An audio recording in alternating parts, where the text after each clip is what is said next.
नमस्कार दोस्तों, वंदे मातरम। मैं वाई के शर्मा और आप देख रहे हैं 360 डिग्री मैथ। दोस्तों आज हम बात करेंगे संख्याओं पर आधारित प्रश्नों के बारे में सर, है ना। जितना भी एग्ज़ाम में अलग अलग टाइप के पूछा जाता है क्वेश्चन संख्याओं पर आधारित प्रश्न, वो सभी इस वीडियो में हम लोग कवर कर लेंगे। उसके बाद हमको संख्याओं पर आधारित जो भी प्रश्न पूछेगा सर उसको बनाने में कोई परेशानी नहीं होगा, ठीक है ना। तो चलिए शुरू कर देते हैं सर वीडियो। और वीडियो शुरू करने से पहले आप हमारे चैनल पर नए हैं तो हमारे इस चैनल को सब्सक्राइब कीजिए सर और बेल आइकन को दबाइए, ठीक है, जिससे कि वीडियो का नोटिफिकेशन आपके पास सबसे पहले चला जाए और सबसे पहले आप सीख पाएँ। ओके, तो चलिए शुरू कर देते हैं, दिखाते हैं कि संख्याओं पर आधारित प्रश्न कैसे कैसे रहेंगे, ठीक ना। देखिए बहुत आसान तरीक़ों से समझेंगे सर। सबसे पहले ये समझना है कि संख्या क्या है ना। संख्या का निर्माण कैसे होता है, ये छोटी छोटी बात अगर हम नोटिस करते हैं तो आगे चल के हमें बहुत आसान तरीक़ों से समझ में आ जाएगा, ठीक ना। अब ध्यान से समझिए, संख्या मैं बोलूँ संख्या तो जैसे मैं लिखता हूँ 1 2 3, है ना, 4, ठीक है, डॉट डॉट डॉट 9 तक अगर लिखता हूँ तो इसको क्या बोलता हूँ सर मैं। इसको क्या बोलिएगा आप, इसको बोलिएगा क्या, अंक बोलिएगा। ध्यान से समझिए, अंक बोलिएगा ना। 1 2 3 4 5 6 7 8 9 तक जो भी संख्या है उसको हम लोग क्या बोलते हैं, अंक बोलते हैं। लेकिन यही अगर मैं इस तरह लिखूँ, 12 लिख दूँ या फिर 230 लिख दूँ, है ना, 420 लिख दूँ, तो ये सब क्या कह रहे हैं सर कि संख्या है ना। यानी 12 क्या है, संख्या है। तो डिफिनेशन यहीं से आ जाएगा सर कि अंकों के समूह को हम लोग संख्या बोलेंगे, है ना। यानी अगर हम एक से ज़्यादा अंक अगर एक दूसरे से कंबाइंड कर दे तो उस जो निर्माण होगा वो हमको संख्या का निर्माण हो जाएगा, ठीक है ना। तो डिफिनेशन नहीं पूछेगा सर आपको एग्ज़ाम में, आपको टेंशन नहीं लेना है। लेकिन एक समझने के लिए हम ये कह सकते हैं कि सिंगल सिंगल जो भी डिजिट होता है उसको डिजिट बोलते हैं, इंग्लिश में डिजिट बोलते हैं, और अगर हिंदी बोलेंगे तो अंक बोलेंगे, ठीक ना। अब जब इसी को डिजिट को समूह में लिखेंगे तो हम उसको संख्या बोलेंगे। आई बात समझ में। तो चलिए, संख्या अलग अलग टाइप के होता है सर। संख्या को हम दो तरह से देख सकते हैं। ध्यान से समझिए, कुछ बेसिक बातें हैं उसको समझ लेंगे तो हमको आसान होगा सर। देखिए, संख्या को हम दो तरह से देख सकते हैं। संख्या को दो तरह से हम देख सकते हैं। एक होता है हमको वास्तविक संख्या, है ना सर, एक होता है हमारा वास्तविक संख्या और एक होता है अवास्तविक संख्या। ध्यान से समझिए सर, शॉर्ट में लिख देता हूँ। एक होता है संख्या का मतलब हुआ कि एक वास्तविक संख्या होगा और एक अवास्तविक संख्या होगा। इंग्लिश में बोलेंगे तो इसको रियल नंबर बोल सकते हैं, है ना, और इसको इमेजिनरी नंबर बोलते हैं सर। ध्यान से समझिए, इमेजिनरी नंबर, ठीक है ना। तो क्या होगा कि इमेजिनरी नंबर, जैसे एग्जांपल अगर हम ये दे सर कि जैसे मान लेते हैं कि कोई भी संख्या ले लेते हैं, जैसे 1/2 ले लेते हैं, 2 ले लेते हैं, 4 ले लेते हैं, 5 ले लेते हैं। ये सब संख्या क्या है, रियल नंबर संख्या है सर। आई बात समझ में। या √3 ले लीजिए, ये सब रियल नंबर संख्या है। लेकिन इमेजिनरी नंबर क्या होता है, यानी अवास्तविक संख्या क्या होता है। तो अवास्तविक संख्या जो होता है सर वो इंटरमीडिएट में कभी पढ़ने को मिलता है, जिसको हम लोग कम्प्लेक्स नंबर बोलते हैं कि √-4, है ना, √-3, है ना, √-5। ये सब संख्याएं जो होती है वो कम्प्लेक्स नंबर के अंतर्गत आता है, जिसको हम लोग अवास्तविक संख्या बोलते हैं, ठीक है ना। तो इसका चैप्टर यहीं क्लोज कर देंगे सर। हम लोग बढ़ेंगे आगे वास्तविक संख्या की ओर, है ना। जो भी आपको एग्जाम में क्वेश्चन पूछेगा वो सभी वास्तविक संख्या से संबंधित क्वेश्चन पूछेंगे, ठीक है। तो चलिए आगे बढ़ते हैं सर। धीरे धीरे ये समझ में आ गया कि वास्तविक संख्या और अवास्तविक संख्या क्या है। अब जो भी आगे का हमारा संख्या होगा सर, कहीं ना कहीं वो वास्तविक संख्या का ही पार्ट होगा, ठीक है ना। जैसे आप देखिए, ध्यान से समझिए कि वास्तविक संख्या में जैसे रियल नंबर में, ध्यान से समझिए, रियल नंबर में दो तरह से इसको देख सकते हैं। पहला होता है परिमेय संख्या। ध्यान से समझिए सर, है ना। जो छोटा छोटा पॉइंट है उसको हम लोग देखते चलेंगे, बाद में इसी पर आधारित प्रश्न आपको पूछा जाएगा, ठीक है। तो पहले इसको समझ लेना, हमको आसानी लगेगा सर जब आप समझ जाएंगे। मुझे उम्मीद है सभी लोगों को पता होगा, लेकिन जिनको पता नहीं है वो भी जानकारी हो जाएगा उनको, है ना। अब देखिए, जैसे मैं परिमेय संख्या लिखा, एक होगा अपरिमेय संख्या। आई बात समझ में, अपरिमेय संख्या, ठीक है ना। जिसको इंग्लिश में हम लोग क्या बोलेंगे बताइए, इसको हम लोग बोलेंगे रेशनल नंबर और इसको बोलेंगे इरेशनल नंबर। आई बात समझ में, परिमेय संख्या और अपरिमेय संख्या, ठीक है। तो परिमेय संख्या उसको बोलेंगे जिसको हम P/Q के रूप में लिख सकते हैं, और जहाँ Q जो होगा ना सर वो ≠0 के बराबर होगा। यानी P/Q के रूप में रहेगा, लेकिन Q का मान क्या होगा, 0 के बराबर नहीं होगा। जैसे एग्जाम्पल में हम लिखे तो 2/3 लिख सकते हैं, है ना। जिसे मैं लिखूँ, ध्यान से देखिए सर, जैसे मैं इसको लिखूँ P/Q तो 2/3 लिख सकता हूँ, है ना। 5/7 लिख सकता हूँ, ठीक है। 2 भी लिख सकता हूँ क्योंकि नीचे 1 लिख सकते हैं, ठीक है। तो ये सब सारी संख्याएं क्या होगा, परिमेय संख्या के अंतर्गत आएगा। लेकिन अपरिमेय संख्या क्या होगा सर, तो अपरिमेय संख्या वैसी संख्या को कहेंगे जिसको हम P/Q के रूप में नहीं लिख सकते। ध्यान से समझिए, वैसी संख्या जिसको हम P/Q के रूप में नहीं लिख सकते हैं वैसी संख्या को हम अपरिमेय संख्या कहते हैं। जैसे एग्जाम्पल में हम नहीं समझें तो √3 हो जाएगा, है ना, √5 हो जाएगा, है ना, √6 हो जाएगा। तो ये सब सभी संख्याएं क्या है सर, अपरिमेय संख्या है। आई बात समझ में? तो ये सब छोटा छोटा पॉइंट है सर, इसको हम लोग समझते चलेंगे, नो प्रॉब्लम। अब ये बात आपको समझ में आ गया कि परिमेय संख्या क्या है, अपरिमेय संख्या क्या है। ओके, अब आगे बढ़ जाते हैं सर। और भी संख्याएं होगी, लेकिन सभी की सभी संख्याएं क्या होगा सर, कहीं ना कहीं सभी जो है वो रियल नंबर यानी वास्तविक संख्या का ही रूप है। ठीक है, अब कुछ संख्याएं ऐसी होंगी जिसको हम लोग बोलते हैं सर रियल नंबर में ही आते हैं सभी संख्याएं, जिसको एक संख्या होता है प्राकृत संख्या। ध्यान से समझिए, प्राकृत संख्या, है ना, जिसको हम लोग नेचुरल नंबर बोलते हैं सर। तो नेचुरल नंबर किसको बोलेंगे, तो कहेंगे बचपन में भी पढ़े थे सर इसको कि नेचुरल नंबर, हम गिनती की संख्या को नेचुरल नंबर बोलते हैं। जैसे 1 से शुरू होगा, 1 2 3, है ना, डॉट डॉट डॉट इन्फाइनाइट तक जाएगा, यानी कि इसको हम नेचुरल नंबर बोलते थे कि संख्या 1 से स्टार्ट होकर के आगे और बढ़ते जाए। गिनती की संख्या को हम प्रकृत संख्या बोलते हैं। अब एक और होता है सर संख्या, जिसको हम लोग पूर्ण संख्या बोलते हैं। ध्यान से समझिए, संख्या हम लोग सीख रहे हैं सर, 2-4 मिनट लगेंगे समझने में, उसके बाद हमको आसान हो जाएगा क्वेश्चन। ठीक है ना, देखिए पूर्ण संख्या हम वैसी संख्या को कहेंगे, यानी गिनती की संख्या को ही पूर्ण संख्या बोलेंगे सर। बट इसमें क्या थोड़ा डिफरेंस है कि ये संख्या 0 से स्टार्ट होता है। पूर्ण संख्या क्या है, 0 से स्टार्ट होके 1 2 3, है ना, डॉट डॉट डॉट आगे तक जाएगा। आई बात समझ में? तो इसको हम लोग बोलेंगे पूर्ण संख्या। ठीक है, अब पूर्ण संख्या पढ़ लिए, प्रकृत संख्या जान लिए, पूर्ण संख्या जान लिए। प्रकृत संख्या हम वैसी संख्या को कहेंगे जो 1 से स्टार्ट होता है, गिनती की संख्या को। ठीक है ना, और पूर्ण संख्या वैसी संख्या को कहेंगे जो 0 से स्टार्ट होता है। ठीक है, यही डिफरेंस है सर, थोड़ा सा डिफरेंस होता है इन दोनों में, तो वो डिफरेंस हम समझ गए। ओके, अब देखिए और भी संख्याएं होती है सर, जैसे एक पूर्णांक होता है, इसको भी समझ लेते हैं क्योंकि इससे भी संबंधित आपको एग्जाम में प्रश्न पूछ सकता है। पूर्णांक क्या होता है, जिसको हम लोग इंटीजर बोलते हैं, है ना, इंटीजर, इंग्लिश में क्या बोलेंगे, इंटीजर। ओके, अब देखिए पूर्णांक जो होता है सर वो 3 तरह का होता है। ध्यान से समझिए, एक होता है धन पूर्णांक। क्या होता है, धन पूर्णांक। ठीक है, एकदम बेसिक से सीख रहे हैं सर, जिससे कि कोई परेशानी नहीं होना चाहिए। आप भी अगर किसी को बताएंगे तो इस तरह से बता सकते हैं। ठीक है, अब धन पूर्णांक हो गया, एक होगा ऋण पूर्णांक, यानी ऋणात्मक पूर्णांक जिसको बोलते हैं, है ना, ऋणात्मक पूर्णांक। ओके, तो इसको बोलते हैं हम लोग पॉजिटिव इंटीजर। ठीक है, इसको बोलते हैं पॉजिटिव इंटीजर, इसको बोलते हैं नेगेटिव इंटीजर। और एक होता है सर जिसको हम लोग जीरो इंटीजर बोलते हैं, यानी कि हम शून्य पूर्णांक बोलते हैं, शून्य पूर्णांक, है ना। जैसे धन पूर्णांक का एग्जाम्पल अगर लेंगे तो लिखेंगे हम लोग क्या, तो लिख सकते हैं 1 2 3 4 5, ये सब क्या है, धन पूर्णांक है ना। और नेगेटिव पूर्णांक लिखेंगे, यानी ऋण पूर्णांक अगर हम लिखेंगे तो क्या लिख सकते हैं बताइए, इसको लिख सकते हैं -5 -4 -3 -2 -1, है ना। ये सब क्या है, नेगेटिव है, यानी ऋणात्मक पूर्णांक है। और अगर हम बीच में 0 ले लेते हैं तो ये हमारा शून्य पूर्णांक हो गया। ठीक है, तो ये हो गया पूर्णांक के बारे में। आई बात समझ में? अब देखिए कुछ और संख्याएं होंगी सर, सभी के बारे में चर्चा कर लेते हैं, नो प्रॉब्लम, है ना। आपको कोई परेशानी नहीं होना चाहिए, जब सीख रहे हैं तो पूरा सीखेंगे सर, 0 लेवल से। ठीक है, अब देखिए एक और संख्या होता है जिसको हम लोग सम संख्या बोलते हैं, है ना। ये भी सब वास्तविक संख्या का ही रूप है सर। सम संख्या क्या होता है, तो सम संख्या वैसी संख्या को कहेंगे जो 2 से डिवाइड होता है। समझिए, 2 से विभाजित संख्या, है ना, 2 से विभाजित संख्या को हम सम संख्या बोलेंगे। आई बात समझ में? जैसे एग्जाम्पल अगर हम ये कहें तो कह देंगे 2, है ना, 4 6 8 10 etc। आई बात समझ में? तो सम संख्या किसको कहेंगे, जिसको हम लोग इंग्लिश में बोलेंगे तो इवन नंबर बोलेंगे। ठीक है, तो इवन नंबर वैसी संख्या को बोलेंगे जो 2 से डिवाइड हो जाएगा। और एक और संख्या होता है जिसको हम लोग विषम संख्या बोलते हैं, है ना। समझ लेते हैं इसको भी, बारी बारी से सभी समझ लेंगे सर, नो प्रॉब्लम। विषम संख्या, ध्यान से समझिए, विषम संख्या क्या है, तो विषम संख्या वैसी संख्या को कहते हैं जो 2 से पूरा पूरा भाग ना लगे। अब समझिए, जो 2 से पूरा पूरा भाग ना लगे, जो 2 से पूरा भाग नहीं लगे, है ना, ऐसा बोल सकते हैं, जो 2 से पूरा भाग। एग्जाम में आपको डिफिनेशन नहीं पूछेगा सर, है ना, लेकिन समझना है, याद रखना है कि जो 2 से पूरा भाग ना लगे। अब ना लगे का मतलब क्या हुआ, जैसे मैं एग्जाम्पल अगर लिखूं कि क्या हो जाएगा, विषम संख्या मतलब 1 हो गया, 3 हो गया, है ना, 5 हो गया, 7 हो गया, 9 हो गया, 11 हो गया, ये सब क्या है, विषम संख्या है। इसको हम 2 से डिवाइड देंगे तो पूरा पूरा भाग नहीं लगता है, ठीक है ना, तो इसको हम विषम संख्या बोलते हैं। आई बात समझ में? सम संख्या 2 से डिवाइड हो जाएगा पूरा पूरा, उसको सम संख्या बोलेंगे।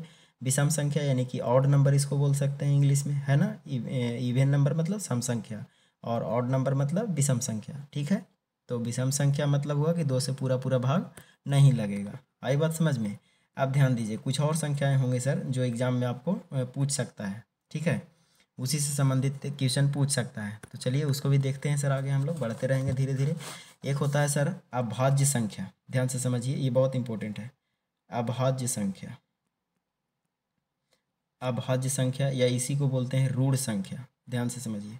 अभाज्य संख्या को क्या बोलते हैं? ऋण संख्या, या इसी को इंग्लिश में बोलेंगे तो प्राइम नंबर बोलते हैं। ध्यान से समझिए, ऑलरेडी प्राइम नंबर का चर्चा हमने कर दिया है सर, नंबर ऑफ जीरो में, है ना, उसमें भी प्राइम नंबर बताया है मैंने। तो उसको वीडियो को देख लीजिए सर, जिससे और भी समझ में आएगा प्राइम नंबर क्या है, ठीक है।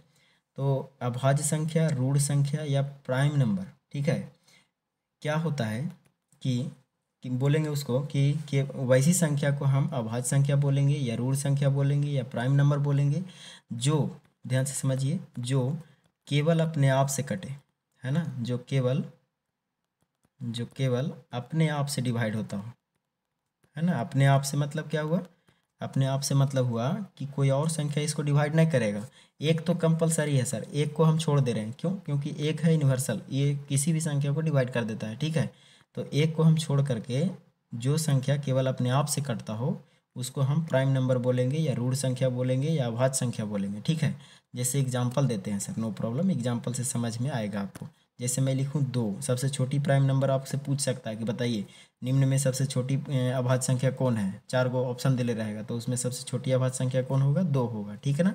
2 से शुरू करेंगे, 2, 3, है ना, 5, 7, 11, 13, ये सब संख्या को देखिए सर, केवल अपने आप से कटेगा, है ना, और एक से कटेगा। तो एक तो कंपलसरी है ना, एक तो किसी भी संख्या को डिवाइड करता है। तो हम ये फोकस करेंगे कि वैसी संख्या जो केवल अपने आप से कटता हो, है ना, वो संख्या को हम प्राइम नंबर कहते हैं या ऋण संख्या कहते हैं या फिर अभाज्य संख्या कहते हैं, ठीक है। अब चलिए अभाज्य संख्या समझ में आ गया। अब देखिए इससे संबंधित जो प्रश्न पूछेगा वो थोड़ा सा यहाँ डील कर देते हैं सर। अब देखिए थोड़ा क्वेश्चन भी देख लीजिए। अब सवाल यही करेगा कि बताइए, एकदम डायरेक्टली सवाल पूछता है सर रेलवे में, ठीक है। रेलवे में पूछेगा बताइए 1 से लेकर के 25 तक के संख्या में अभाज्य संख्याएं कितना है। आपको लिख देगा 1 से लेकर के 25 तक के संख्या में बताइए अभाज्य संख्या का संख्या कितना होता है। तो याद रखिएगा सर, मैं आपको आज हेडिंग के रूप में दे देता हूँ, 1 से लेकर के 25 तक में 9 अभाज्य संख्या होता है, ठीक है। और 1 से लेकर के 50 तक में, ध्यान से समझिए, मैं लिख दे रहा हूँ, आप इसको एकदम याद कर लीजिए मन में। 1 से लेकर के 50 तक में आपको 15 अभाज्य संख्या मिलेगा, और 1 से लेकर के 100 तक में, ये तीनों पॉइंट याद रखिए आप, है ना। 3 पॉइंट अगर आप याद रखते हैं सर तो एक क्वेश्चन डायरेक्टली आपसे पूछ सकता है। इसे कैसे क्वेश्चन डाइवर्ट करेगा वो भी मैं इसी में समझा देता हूँ, ठीक है ना। ध्यान से देखिए, कहेगा कि 1 से लेकर के 100 तक में प्राइम नंबर की संख्या बताइए, यानी अभाज्य संख्या की संख्या बताइए, कितनी अभाज्य संख्याएँ हैं। तो हम कहेंगे 1 से लेकर के 100 तक में जो अभाज्य संख्या का नंबर है वो 25 है, याद रख लीजिए, है ना। ये 3 चीज़ याद रखेंगे तो यहाँ से क्वेश्चन आपको बनेगा। आपसे कहेगा कि बताइए कि 25 से लेकर के, ध्यान दीजिए, कहेगा आपको कि 25 से लेकर के क्वेश्चन कैसे पूछेगा। चलिए ये चीज़ आप नोट कर लीजिए सर, इसको नोट कर लीजिए, इसको नोट कर लीजिए और इसको नोट कर लीजिए, ओके। अब मैं क्या कर रहा हूँ, एक क्वेश्चन लिख रहा हूँ, ध्यान से देखिए, क्वेश्चन लिख रहा हूँ। उसके बाद आपको देखते हैं कैसे एग्जाम्पल आपको पूछ सकता है उसमें, है ना। आपको एग्जाम में कैसा क्वेश्चन पूछेगा, कहेगा कि बताइए 50 से लेकर के 100 तक में, है ना, 50 से लेकर के 100 तक में अभाज्य संख्या का संख्या बताइए, कितनी प्राइम नंबर है। अब बताइए कि 50 से लेकर के 100 तक के आप काउंट करते रहिएगा कि एकावन तो नहीं होगा, 53 होगा, है ना। आगे जा कर के फिर कितना होगा सर, 51 हो जाएगा, है ना। 51 तो कटेगा सर, 51 ऐसी संख्या है जो कटेगा, है ना, 17 या 51 कटते हैं, तो ये प्राइम नंबर नहीं है, 53 हो जाएगा, ठीक है। तो इस तरह से आप कन्फ्यूजन में रहिएगा। तो आप क्या करिएगा, तो करना क्या है कि 1 से लेकर के आपको 100 तक की संख्या में कितना प्राइम नंबर है ये पहले देखिए। तो 1 से लेकर के 100 तक में 25 प्राइम नंबर है ना। और 50 तक के आपको 50 से लेकर 100 तक निकालना है। तो यानी कि अगर हम 1 से लेकर के 50 तक की जो संख्या है उसमें हम घटा देते हैं तो क्या हो जाएगा, हमारा 50 से लेकर के 100 तक के प्राइम नंबर की संख्या पता चल जाएगा, है ना। तो बताइए, अभी मैंने बताया कि 1 से लेकर के 50 तक में कितनी प्राइम नंबर है, 15 है। जैसे ही इसमें 15 लेस करेंगे सर तो बताइए कितना बचेगा, 10 बचेगा ना, बचेगा कि नहीं। तो यानी आपका आंसर हो जाएगा 10 की 50 से लेकर के 100 तक के संख्याओं में प्राइम नंबर की जो संख्या होगा वो कितना होगा, 10 होगा। आई बात समझ में? तो इस तरह के डायरेक्ट क्वेश्चन रेलवे में पूछा गया है सर, ठीक है। तो आप कन्फ्यूजन में नहीं रहिएगा, इस बात को आप ध्यान रखिए, ओके। अब देखिए और भी आगे चलते हैं सर, और भी आगे प्रश्न आपको रहेगा संख्याओं से संबंधित। और भी संख्या बचा हुआ है क्या? हाँ, एक और बचा है सर, ध्यान दीजिए, उसको भी देख लेते हैं। जैसे कोई संख्या और भी होता है जिसको बोलते हैं यौगिक संख्या। ध्यान दीजिए, यौगिक संख्या। अब ये यौगिक संख्या क्या है? तो कहता है कि यौगिक संख्या जो होते हैं सर, वो संख्या वैसी संख्या को कहते हैं यौगिक संख्या जो स्वयं से और किसी दूसरी संख्या से भी भाग लगे। जैसे स्वयं से किसी दूसरी संख्या से भाग लगने का मतलब हो गया कि 4 हो गया, 6 हो गया, है ना, 8 हो गया, 9 हो गया, 12 हो गया। तो ये सब संख्याएं क्या है सर? यौगिक संख्या है ना। डिफिनेशन क्या बोलेंगे कि वैसी संख्या जो अपने आप से भी कटे और किसी दूसरी संख्या से भी डिवाइड हो, तो वैसी संख्या को हम यौगिक संख्या कहते हैं, ठीक है। आई बात समझ में? जिसको हम लोग इंग्लिश में क्या बोलते हैं? Composite number. ऑलरेडी मैं पढ़ाया है सर कंपोजिट नंबर, है ना। नंबर, जब नंबर ऑफ जीरो पढ़ा रहा था उसमें भी कंपोजिट नंबर की चर्चा किया था मैंने, ठीक है। अब देखिए ये चीज़ आपको बात समझ में आ गया। इतनी सारी संख्याएं के बारे में हम जान लिए सर, ठीक है। अब अलग अलग टाइप से आपको प्रश्न पूछेगा, है ना। एक प्रश्न और होता है सर, एक और संख्या होता है जिसको हम लोग बोलते हैं सह अभाज्य संख्या। इसको भी समझ लेते हैं, इससे भी ज़्यादातर एग्जाम में डायरेक्टली क्वेश्चन पूछा जाता है सर, ठीक है ना। सह अभाज्य संख्या समझ लेते हैं, सह अभाज्य संख्या। ध्यान से समझिए, मैं कोशिश करूंगा सर एक ही वीडियो में पूरा कर दूं, ठीक है। वीडियो थोड़ा लंबा होगा तो आप एडजस्ट कीजिए, है ना, और पढ़ने की कोशिश कीजिए सर मन लगा के, ठीक है। अब ध्यान दीजिए, सह अभाज्य संख्या क्या होता है कि वैसी संख्या का युग्म, ध्यान से देखिए, सह अभाज्य संख्या में युग्म होता है सर। युग्म मतलब जोड़ा, आई बात समझ में? युग्म मतलब क्या होता है? जोड़ा। तो संख्याओं का वैसा जोड़ा जो दो दो दो जैसे दो संख्या रहा तो जोड़ा हो गया, है ना। तो कहते हैं कि संख्याओं का वैसा युग्म जिसका दोनों के बीच युग्मों का, है ना, दोनों युग्मों का HCF, ध्यान से देखिए, HCF एक हो, है ना, HCF क्या हो? एक हो, तब वो युग्म जो होता है ना, वो युग्म कहलाता है, क्या कहलाता है? सह अभाज्य संख्या। जैसे एग्जांपल देते हैं सर, नो प्रॉब्लम, एग्जांपल से आपको पूर्ण रूप से ये बात समझ में आएगा। जैसे मैं लिखूँ 5, है ना, और 3, 5 और 3, ये संख्या का क्या है? एक युग्म बन गया। लिख देता हूँ 5 और 9, ठीक है, ये भी संख्या का युग्म बन गया। 5, 7, ये भी संख्या का युग्म बन गया। 13, 17, ये भी संख्या का युग्म बन गया। अब देखिए मैंने क्या कहा कि वैसी संख्या का युग्म जिसका HCF क्या हो? एक हो। तो HCF क्या होता है? जो दोनों संख्याओं में मिलता है। तो बताइए 5 और 3 में क्या मिल रहा है आपको? तो एक मिल रहा है ना, एक के सिवा तो कोई चीज़ मिल नहीं रहा है। तो इसका HCF एक, इसका HCF एक, इसका HCF एक, इसका HCF एक, यानी ये जो युग्म दिया गया है वो कैसी संख्या है? सह अभाज्य संख्या है। आई बात समझ में? डायरेक्ट 4 को ऑप्शन देता है सर रेलवे में, और चारों ऑप्शन में कहेगा निम्न में से सह अभाज्य संख्या को पहचानें। अब बताइए सह अभाज्य संख्या आपको पता नहीं रहेगा तो क्या हो जाएगा? वहाँ गलत मरा सकता है। तो आप डिफिनेशन के रूप में याद रखिए कि वैसी संख्या का युग्म जिसका HCF क्या होगा? एक के बराबर होगा, है ना। वैसे युग्म को हम क्या कहेंगे? सह अभाज्य संख्या कहेंगे, ठीक है ना। चलिए ये बात आपको समझ में आ गया, अब आगे बढ़ जाते हैं सर, है ना। देखिए कहीं ना कहीं बहुत सारे इंपॉर्टेंट चीज़ हम लोग जान गए हैं सर। अब संख्या के बारे में आपको कोई परेशानी नहीं होगा। अब देखिए यहाँ से क्वेश्चन स्टार्ट करते हैं सर हम लोग, है ना। अब क्वेश्चन बनाना शुरू करेंगे। अब यहाँ से हमारा क्वेश्चन स्टार्ट होता है, ठीक है। इतना जानने के बाद अब हमारा संख्या खत्म हो गया, तो अब क्वेश्चन स्टार्ट करते हैं, ओके। अब देखिए जैसे क्वेश्चन आपको पूछेगा, जिसे लिखा हुआ रहेगा 1 + 2 + 3 + 4 और प्लस डॉट डॉट डॉट करते करते आपको ले जाएगा सर, मान लेते हैं 10 तक, ठीक है। 10 तक ले गया। आई बात समझ में? अब ध्यान से देखिए, इस तरह का पैटर्न आपको रहे तो इसका मतलब है कि देखिए ध्यान से कि ये कैसी संख्या है? 1 2 3 4 लगातार बढ़ रहा है, यानी कि ये प्राकृत संख्या है। तो जैसे ही प्राकृत संख्या यानी कंटिन्यू गुना हो, कंटिन्यू अगर प्लस में आपको संख्या दिया हुआ रहे, यानी इसका एक पैटर्न बना लीजिए सर कि 1 + 2 + 3 +, है ना, dot dot dot dot dot, अगर n तक जाएगा, आई बात समझ में, तब इसका सम पूछेगा। ध्यान दीजिए मैं फॉर्मूला तक लिख देता हूँ, है ना। कुछ फॉर्मूलेट होता है सर क्वेश्चन, ठीक है। तो फॉर्मूलेट से भी और हम लोग टेक्निक से भी देख लेंगे, ओके, कोई प्रॉब्लम नहीं होना चाहिए। अब देखिए सम आपसे पूछा तो क्या करना है इसमें कि जैसे ही सम पूछा तो इसका होता है प्राकृत संख्या का योग, है ना, n तक अगर ले जाता है तो उसमें हम लिखते हैं n × n + 1/2। आई बात समझ में? तो इतना कर दीजिएगा, आपका आंसर आ जाएगा। अब देखिए इस क्वेश्चन का जवाब देखिए क्या हो, कहाँ तक ले गया सर? n का मान कितना है? 10, तो 10 हो गया। और 10 से 1 11 हो जाएगा, 10 + 1 = 11 है ना। तो 11 और बटा कितना होगा 2, यानी 2 × 5 = 10 कटेंगे और 11 × 5 कितना हो गया 55, यानी इस क्वेश्चन का आंसर क्या हो गया सर 55 हो जाएगा।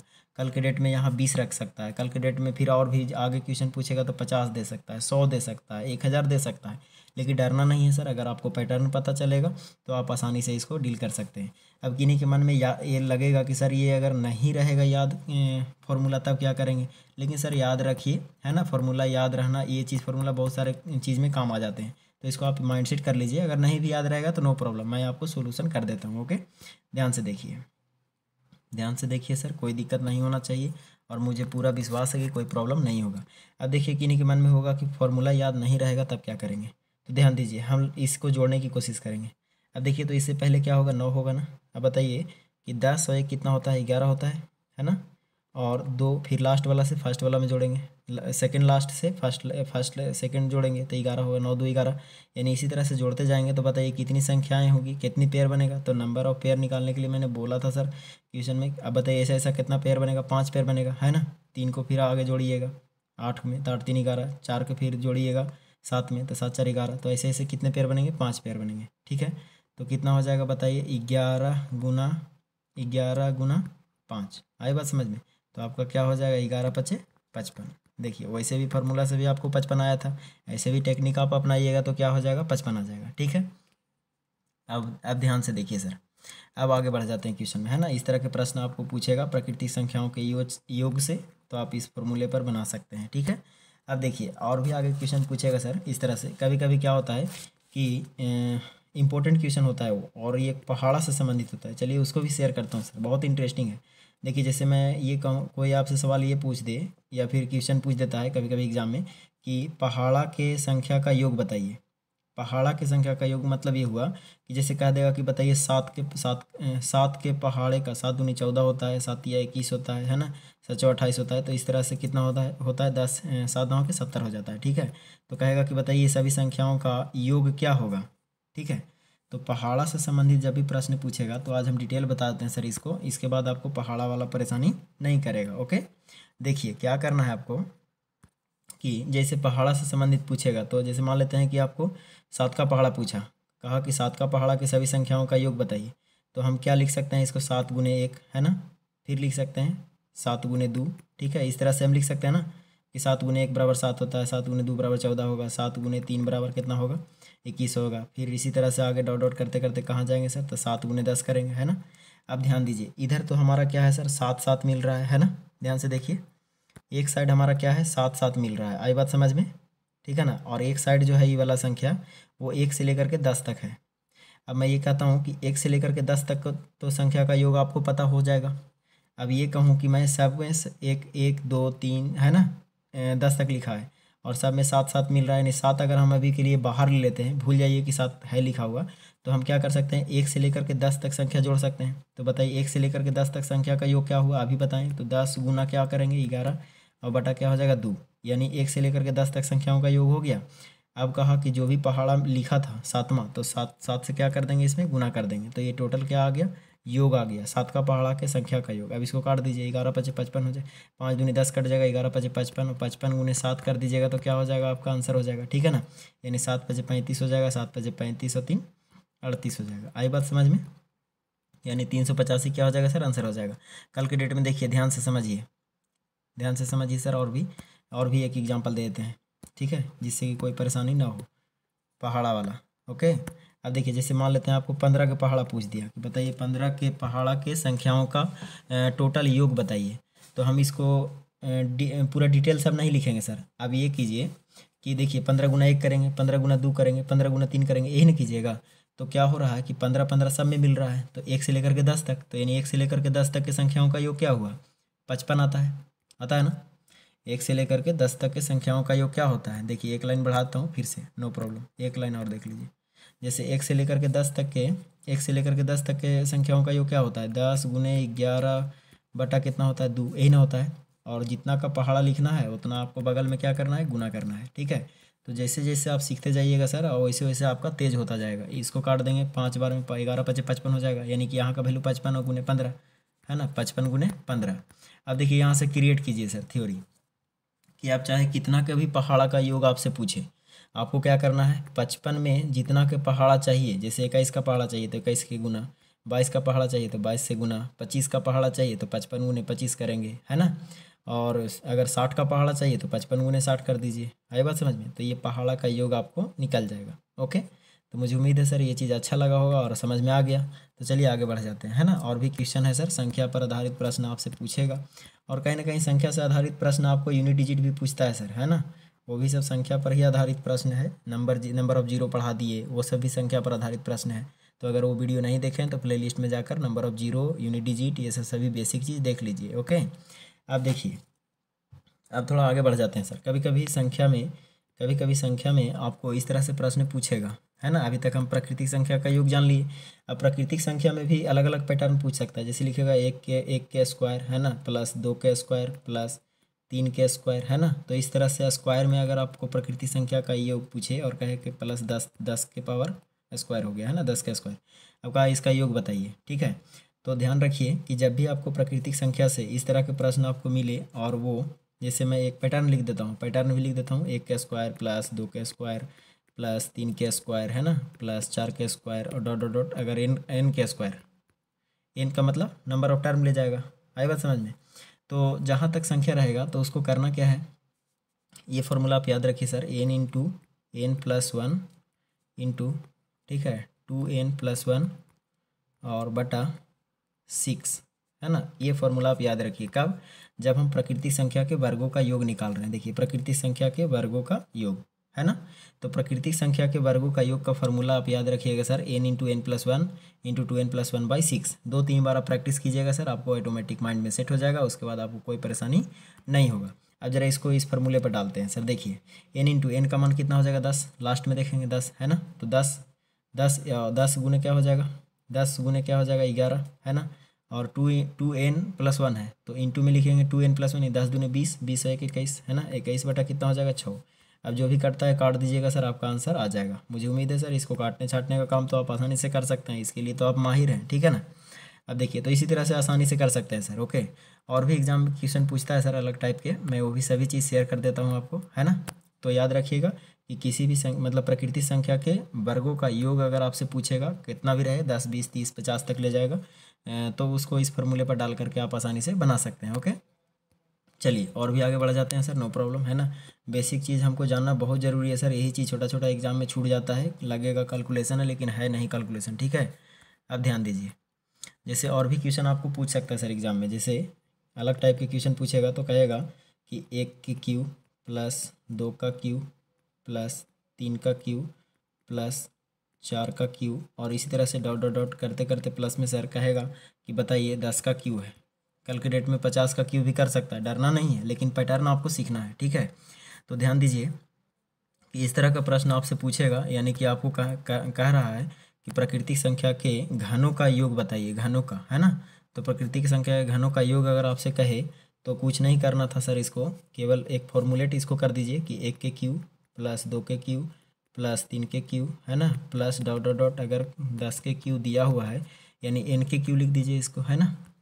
यानी ध्यान दीजिए, इसको इस तरह से बढ़ाते बढ़ाते कहाँ तक ले जाएगा सर, n के क्यू तक ले जाएगा, ठीक है। तो ध्यान दीजिए, n का मतलब क्या होगा, नंबर। तो उस अवस्था में हम इसका योग निकालेंगे तो क्या करेंगे, ये फॉर्मूला याद रखिएगा, n इंटू n+1, ठीक है, और बटा 2, और इसका पावर लिख देना है स्क्वायर। आई बात समझ में?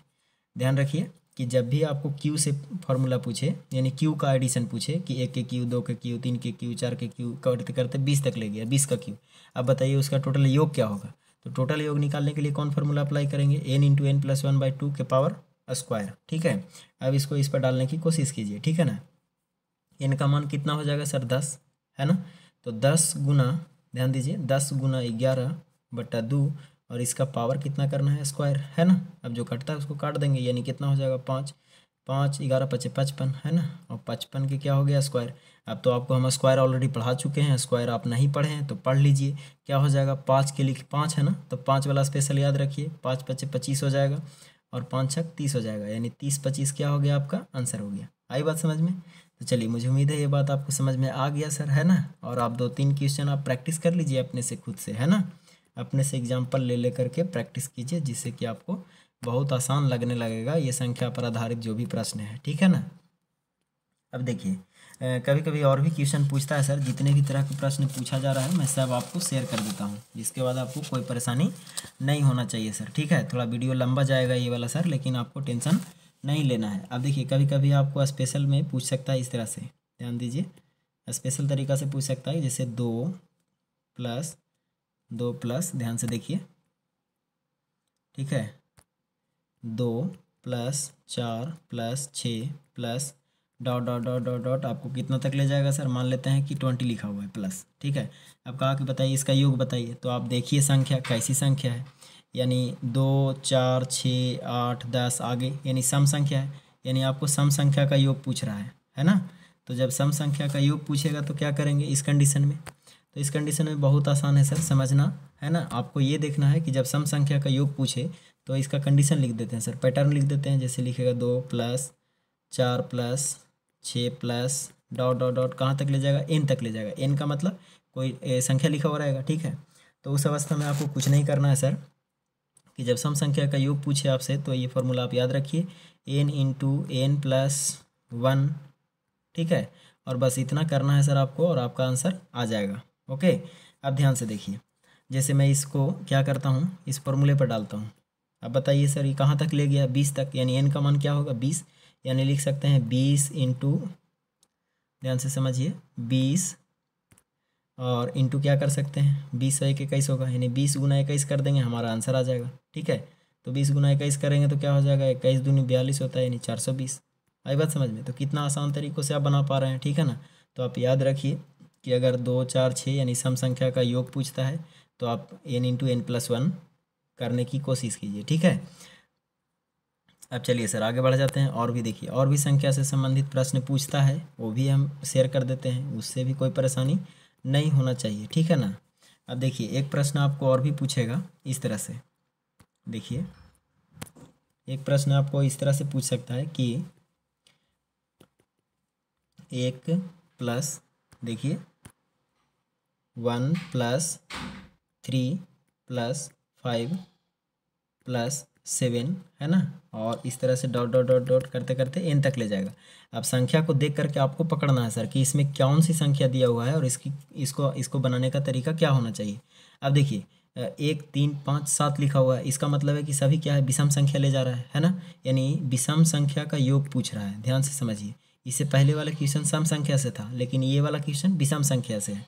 तो इसका पैटर्न क्या होगा कि 1 2 3 तक एन का मान कुछ भी लिखा हुआ रहेगा सर, एन का मान लास्ट में 21 भी दे सकता है, 25 भी दे सकता है, 27 भी दे सकता है, ठीक है ना। तो आप ध्यान रखेंगे कि जब भी विषम संख्या का योग पूछे आपसे, है ना, विषम संख्या का योग पूछे तो आपको ध्यान देना है कि काउंट करना है संख्या, यानी कि 10 नंबर लिखा हुआ रहेगा, कितना नंबर में लिखा हुआ है ये, ठीक है। जैसे मैं ये कहूँ कि 1 से लेकर के देखिए एन का मतलब क्या हुआ, एन का मतलब नंबर ऑफ टर्म, ठीक है ना, कितना टर्म लिखा हुआ है। जैसे और भी एक एग्जांपल ले लेते हैं सर, देखिए जैसे और भी एन तक लिख लिए, अब इसको ऐसे लिख देगा, कहेगा कि जैसे एक, देखिए ध्यान से समझते चलेंगे, 1 + है ना 2 दो नहीं 3 सर, 3 कॉमा लेके लिखते हैं, देखिए प्लस नहीं कॉमा दे देते हैं, और आपको एग्जाम में भी कॉमे से संबंधित देगा और उसको आपको जोड़ना है। 1 3 5 7 है ना 11, ठीक है, सॉरी 9 सर, 9 लगातार ना, 9 है ना, 11 13 और कितना हो जाएगा 15, ठीक है, मान लेते हैं 15 तक लिए। अब कहा कि बताइए इसकी संख्या का योग बताइए, सभी संख्या का योग बताइए।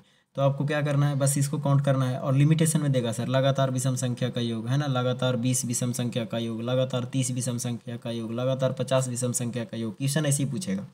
तो इसमें बताइए क्या पूछेगा क्वेश्चन, 1 2 3 4 5 6 7 8, तो आपसे पूछेगा लगातार 8 विषम संख्याओं का योग बताइए। तो जैसे ही 8 विषम संख्याओं का योग पूछेगा तो आपको कुछ नहीं करना था, इसका फॉर्मूला है n², खाली कर दीजिए। क्या करना है सर आपको, n²। आई बात समझ में, n² का मतलब जो नंबर है उसका स्क्वायर करना है।